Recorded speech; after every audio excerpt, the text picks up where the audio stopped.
Ito ay papakain ko sa aking asawa. Yan. Kakainin niya yan para lumakas siya. Kasi mamaya, dalayesis na naman niya.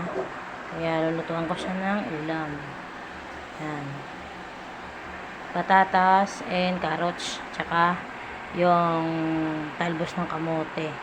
Pandagdag sa dugo niya. Kasi bumababa yung dugo niya dahil sa puti. Luluto ako. Wait lang. Tsaka tinimplang ko siya ng herbal. Para mamaya, bago siya kumain, muna siya ng herbal.